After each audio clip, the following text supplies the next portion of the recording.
I thought, through the first, 28 minutes of the game, we certainly weren't perfect, but I thought we were battling. And, offensively, we just, we've gone in too many droughts so far as I've watched.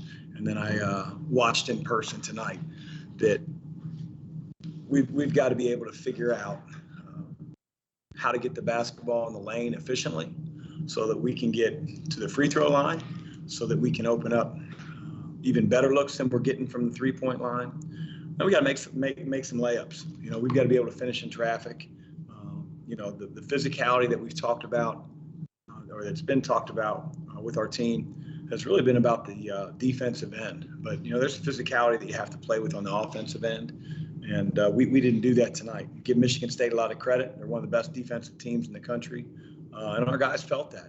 First road environment, and we've got to learn from it quick. We got another road environment on Saturday against NC State, but give credit to Michigan State. They're a good team. As you looked at your offense, in games you missed, in this game tonight, do you feel like you're getting the shots you want in terms of maybe 3-point shots, or is it something? No, I think we have to get cleaner looks. I think we have to get better looks, and obviously not every one of them, are the same.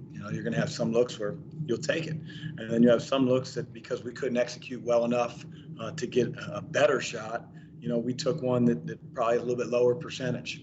I don't think it's out of selfishness. I think it's out of lack of execution, and that has to get better. Again, the toughness factor coming off of a cut. Michigan State's going to be really physical. Are you coming off shoulder to hip on the screen, or are you coming off 4 or 5 feet from the screen because they push you off of it? Our big guys have to do a much better job getting to their ball screen and getting out of it so that we can create some type of advantage, whether that's the guard going downhill and getting in the lane or the short roll. Again, Michigan State, give them a lot of credit. They don't get extended.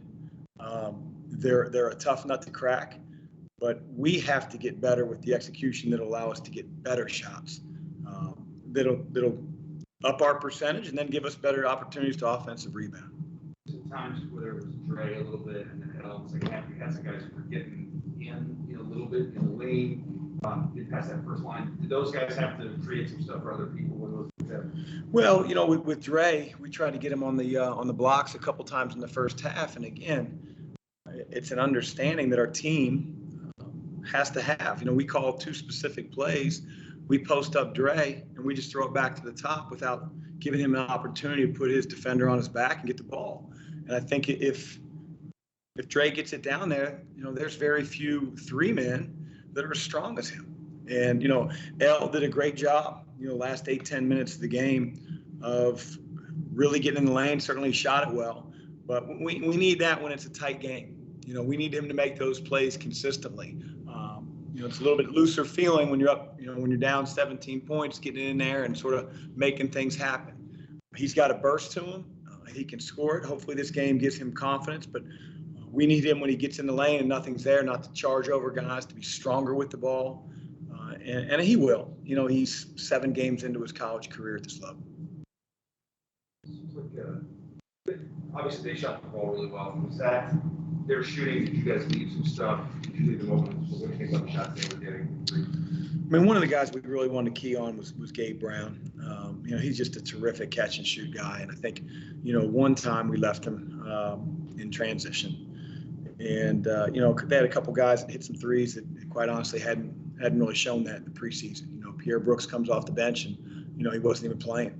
And, AJ hasn't necessarily shot the ball well. He had a dagger corner in front of their bench. So you give them credit. They have some really good shooters.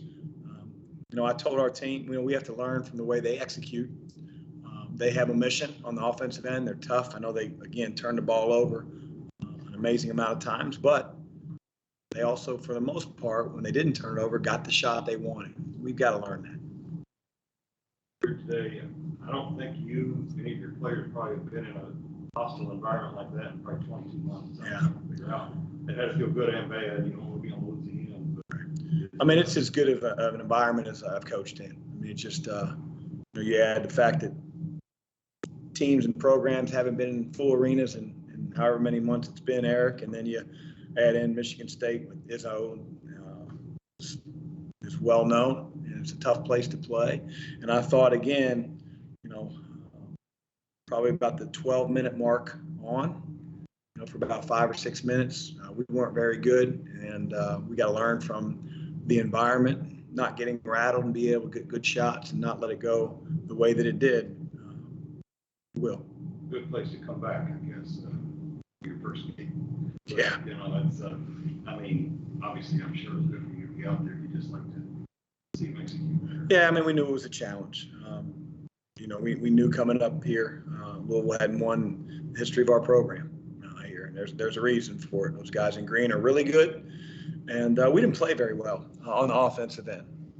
Defensively, again, they shot the lights out.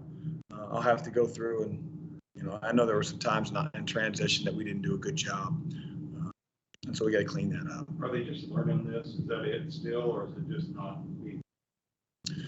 I don't know. Obviously, we've put some plays in since I've been gone. I think we've got a long enough play package. There's a few guys on the team that need to know our stuff better, and then there's a large majority of our guys that have to execute our stuff better. And when that happens, then we'll get the looks that we want, and we'll become a much better offensive team. Obviously, we're not coaching it, but you were watching it. You guys had some strides to make just in terms of effort and giving that all the time at the very beginning. Defensively, you seem to be short of some of that stuff with rebounding stuff. Can that happen early in the season where you plug this thing and then the offense might suffer a little bit from the focus on that? It's hard to say. I think that as a coach, you're always trying to figure out where you have to improve. We made a huge improvement in the Bahamas. I think we took a little bit of a step back against a really good team in their building. I don't want that to get lost. We get 10 offensive rebounds. We limit them to 8, and again, they shot really well. But it's going to be a learning experience for our guys, and I think that getting back to practice tomorrow and Friday will hopefully allow us to be a hell of a lot better when we go at NC State on Saturday. That's between last year's pauses for COVID and the roster turnover this summer, and then the way the situation started this year. Moving forward, does this kind of finally feel like the first chance to get both feet on the ground and get some normalcy in the program and kind of make those steps forward? Yeah, I think that perception versus reality, maybe the perception is different than what we feel in our practice facility. I feel like it's been normal ever since we've come back for the first summer session in June. Our guys have worked their tails off over the off season.